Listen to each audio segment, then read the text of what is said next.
كتاب 40 حديثة لقدامي سدفة. بسم الله الرحمن الرحيم. الحمد لله رب العالمين، الصلاة والسلام على رسول الله صلى الله عليه وسلم. اللهم لا علم لنا إلا ما علمتنا، وعلمنا ما ينفعنا، وانفعنا بما علمتنا، وزدنا علما وعملا يا رب العالمين. الحديث حديث الثالث والعشرون لقدامي سدفة.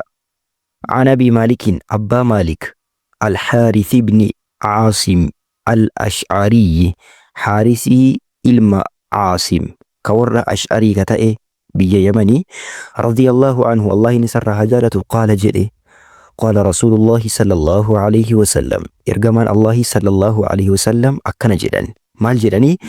الطهور طهوري يكون كلني شطر ولك الإيمان إيماناتي.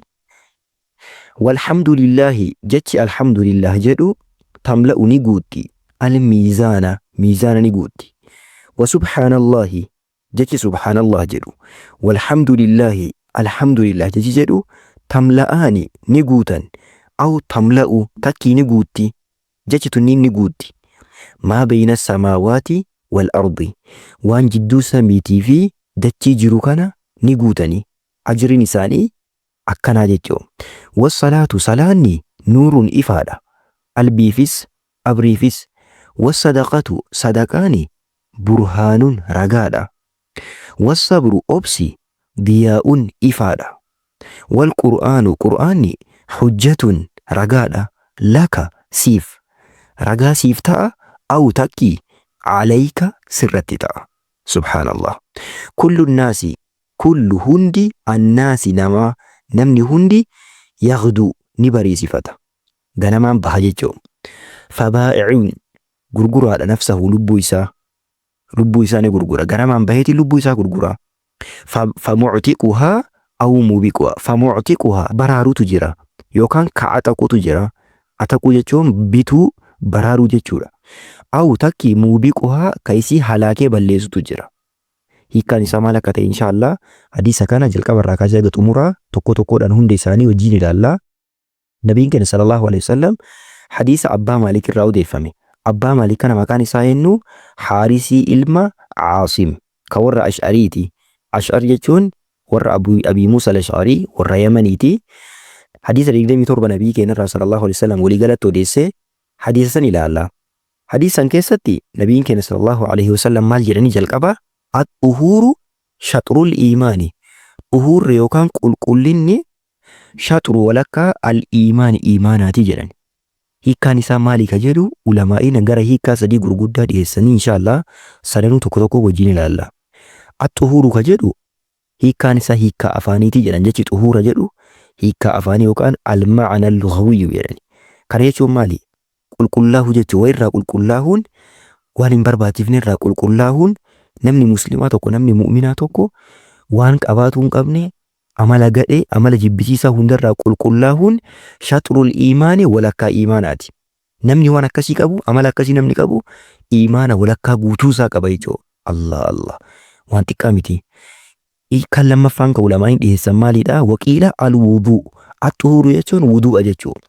Wuduu'ni wuduu'a kana guutanii akkaataa shari'aan wadda'adhaa jedhuun tolchaniitiin bariichisaniitiin wadda'atuuni shatrul iimaanii walakkaa iimaanaati jechuun maali? Walakkaa salaataati jechuu.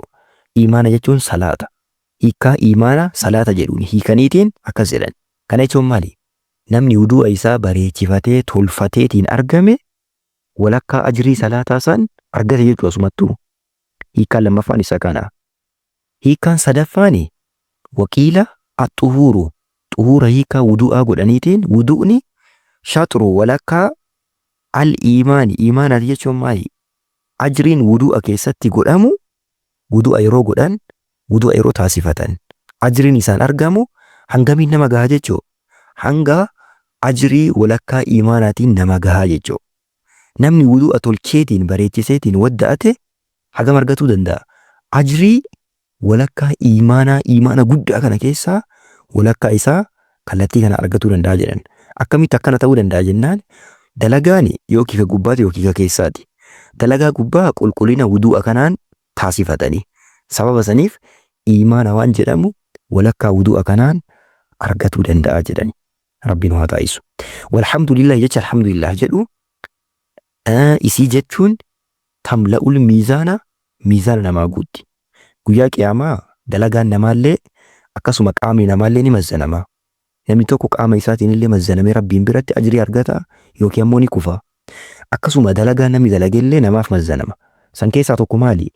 Jecha alhamdulillah duniyaa kanarratti jennu Rabbiin biratti ni mazzanama ajrii itti arganna jechuudha. Warra guyyaa qiyaamaa dalagaan isaa miizaanni isaa jecha inni alhamdulillah jedhu kanaan isaa guutu Rabbiin haa taa'isu. Wa subhaanallah jechi subhaanallah jedhu walhamdulillah jechi alhamdulillah jedhu tamla'aan ni guutan jirre lechuu au tamla'u takki ni guuta jechuu jumlaan jecha kanaa kunniin maa beena samaawaati wal ardi samiif dachii jidduu namaa guutan ajriidhaan jechuu ajrii hagana guddatu kana namaa argamsiisan yaa Allah wallahi waan xiqqaadhaa miti. Wassalaatu salaanni nuuruun ifaadha. Salaanni ifaadha. Qaama namaallee ibsa, qalbii namaallee ibsa, akiraa namaallee guyyaa ifaan nama harkaa dhaameetiin guyyaa qiyaamaa namni martuu ifaan ni kennama jedhani. Guyyaa ifaan nama harkaa dhaamu san ifaa namaa ta'a. Salaanni hadha duniyaa kanarra salaatan. Qabrii irratti jannatatti ifaa namaa ta'eetiin gara jannataa nama oofaa jechuudha. Rabbi salaata kanarra nu haa jabeessu, salaata jabeessaa. Wassadaqatu sadaqaa jechuun asitti hiikkaan isaa zakaa waajibaati jedhan ulamaa'iin. Zakaan waajibaa burhaanuun ragaadha. Ragaa maaliiti? Namni sun iimaana qabaatu ragaa agarsiisuudha. Osoo iimaana qabaatu baate zakaa akkasitti kennuu ulfaatu. Qabeenya fakkeenya namni garii yeroo garii birrii guddaa fa'aa kennuu danda'a. Birrii miiliyoonota gurguddaa keessaa miiliyoona wayii kennuu danda'a. Miiliyoona san baasee kennuun itti ulfaata. Garuu nama iimaana qabutu kenna baasee kun maal agarsiisa? Iimaana qabaatu isaa irratti ragaadha. Yaa Allah. Kanaaf sadaqaan zakaan waajibaa maalidha? Burhaanuun ragaadha. Ragaa iimaana namichaa ibsuudha jechuudha. Wassabru sabriin obsi diyaa'uun ifaadha. Jecha diyaa jedhu kana mee ilaalaa. Diyaa jechuun ifaa keessaa ifaa gubaa of keessaa qabu fakkeenya ka aduudha.